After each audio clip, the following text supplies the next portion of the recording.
Copilot versus supermaven versus Cursor. Which AI coding assistant is best? I'm going to tell you which AI coding assistant is better.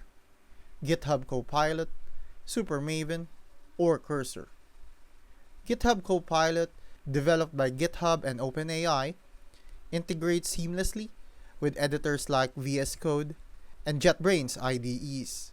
It offers real code suggestions and is praised for its stability and high quality completion. However, some users feel it functions like an advanced autocomplete without significantly enhancing their workflow. Supermaven is a VS Code extension designed to provide rapid code completions.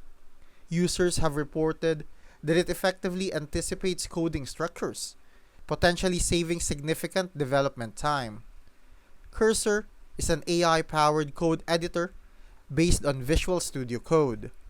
Offering advanced AI capabilities, users have noted its superior code completion speed and its ability to handle midline code completion.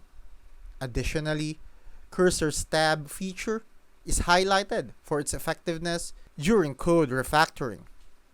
So, choose GitHub Copilot for a stable, well-integrated experience with consistent code suggestions. Opt for supermaven if you prioritize rapid code completions and efficient anticipation of coding structures. Go with Cursor if you value advanced AI capabilities, faster completions, and effective refactoring assistance.